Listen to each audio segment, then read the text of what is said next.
Assalamualaikum warahmatullahi wabarakatuh. Perkenalkan, nama aku Diah Putri Syahila dengan NIM 2307026677 dari kelas Gizi 2C, Program Studi Gizi, Fakultas Psikologi dan Kesehatan UIN Wali Songo Semarang. Di sini aku akan mempresentasikan mengenai sistem pernafasan untuk melengkapi tugas anatomi fisiologi manusia dengan dosen pengampu Ibu Pradipta Kurniasanti, SKM MGizi. Oke, baik, kita mulai ya teman-teman. Sistem pernafasan pada manusia adalah sebuah proses yang terdiri dari organ dan jaringan yang bekerja sama untuk mengambil oksigen dari udara dan mengeluarkan karbon dioksida dari uap air dan uap air dari tubuh. Proses ini sangat penting untuk kelangsungan hidup karena oksigen diperlukan oleh sel-sel tubuh untuk berfungsi dengan normal, sedangkan karbon dioksida dan uap air adalah produk limbah yang harus dikeluarkan dari tubuh. Nah, apa saja sih organ-organ pernafasan itu? Kita lihat ya. Oke, organ pernafasan itu dimulai dari hidung. Nah, hidung itu berfungsi untuk menghirup udara pernafasan, menyaring udara, menghangatkan udara pernafasan, serta berperan dalam resonansi suara. Nah, di dalam hidung itu ada rambut-rambut halus. Nah, itu berfungsi untuk menyaring kotoran yang masuk ke dalam hidung agar tidak masuk ke dalam tubuh kita. Gitu. Terus yang kedua yaitu ada faring. Nah, faring adalah bagian dari saluran pencernaan dan pernafasan manusia yang terletak di antara rongga mulut dan trakea. Faring berfungsi sebagai tempat pertemuan antara saluran pencernaan dan pernafasan. Kemudian setelah faring apa sih? Nah, setelah faring itu adalah trakea. Nah, trakea itu berfungsi sebagai penghubung udara yang memungkinkan udara masuk ke paru-paru ketika bernafas. Udara yang masuk dihangatkan dan dilembabkan oleh trakea sebelum masuk ke paru-paru. Selanjutnya yaitu ada bronkus.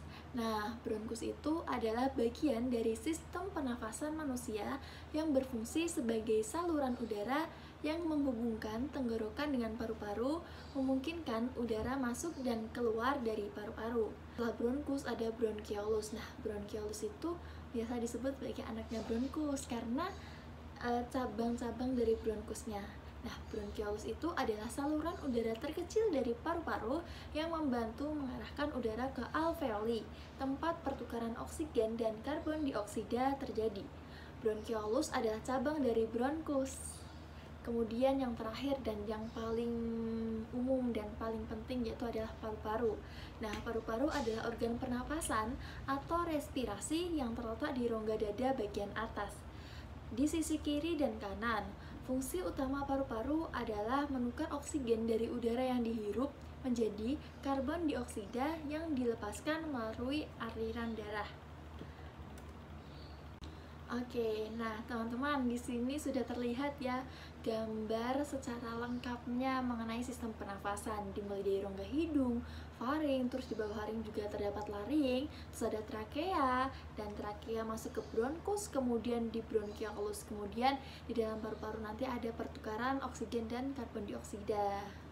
Nah, di sini juga ada gambar alveolus secara lebih jelasnya karena secara umumnya itu alveolus itu sangat kecil ya teman-teman, dan di sini diperbesar lagi gitu.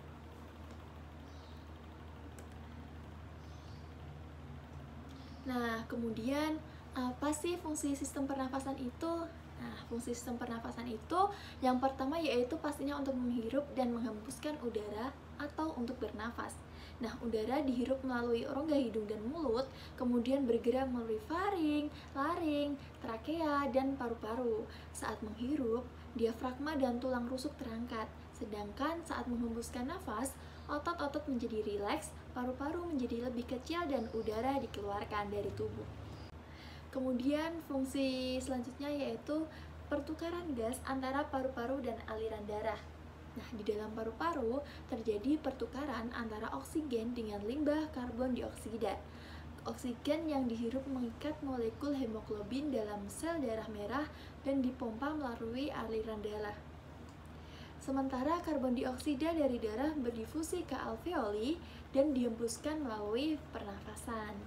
Kemudian fungsinya yang lain yaitu adalah untuk membuat suara. Nah, sistem pernafasan selain menghirup dan menghembuskan udara atau untuk bernafas juga untuk membuat suara dengan pita suara yang terdapat di laring yang berperan dalam menghasilkan suara. Oke, nah di sini ada proses pernafasan manusia. Nah, proses pernafasan manusia itu dibagi menjadi 3. Yang pertama itu ada inhalasi atau menarik nafas. Yang kedua ada pertukaran oksigen dan karbon dioksida. Dan yang ketiga ada ekspirasi atau menghembuskan nafas. Nah, bagaimana sih proses pernafasan inhalasi atau menarik nafas? Nah, inhalasi itu dimulai dari udara masuk melalui hidung atau mulut. Nah, kemudian rambut hidung yang di dalam hidung itu menyaring partikel kecil dari udara seperti debu dan lain sebagainya.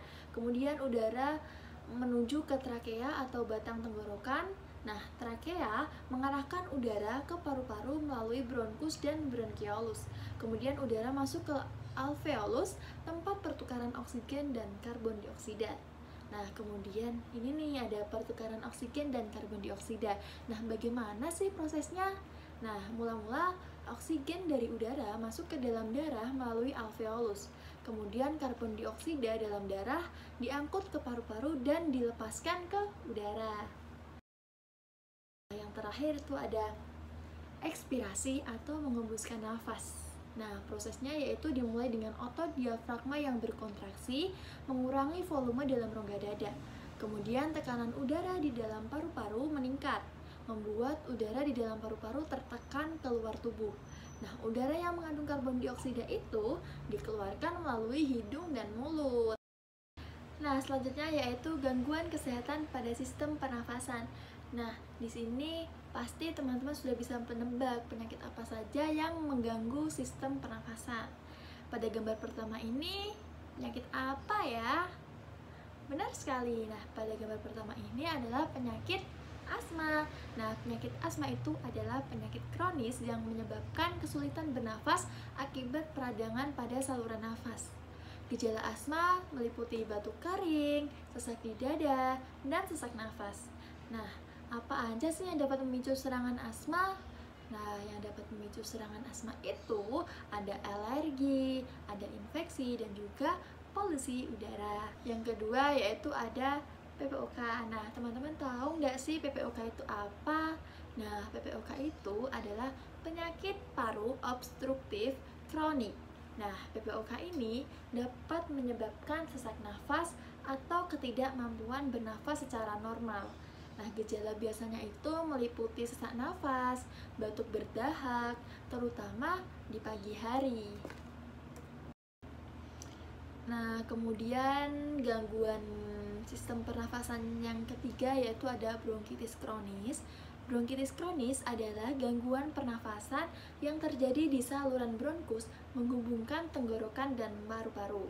Kondisi ini dapat disebabkan oleh infeksi virus atau bakteri serta polusi udara. Nah, untuk gangguan yang keempat ini terlihat dari gambar sudah terlihat penyakitnya yaitu adalah penyakit flu. Nah, gangguan pernafasan ini diakibatkan karena virus influenza. Nah, penyakit ini dapat menular dengan mudah dan biasanya sembuh dalam waktu 4-7 hari tanpa komplikasi. Kemudian yaitu ada penyakit TBC atau tuberkulosis. Nah, penyakit pada sistem pernafasan ini disebabkan karena bakteri Mycobacterium tuberculosis. Nah, TBC dapat menyebabkan gejala batuk berdahak, sesak nafas, dan kelelahan. Nah, selanjutnya ada penyakit pneumonia. Nah, penyakit pneumonia adalah infeksi paru-paru yang disebabkan oleh virus, bakteri, atau jamur. Nah, gejala yang biasanya meliputinya adalah batuk berdahak, sesak nafas, dan juga demam. Di sini ada upaya yang dapat dilakukan untuk mencegah gangguan pada sistem pernafasan. Nah, yang pertama yaitu menghindari merokok dan menjauh dari asap rokok.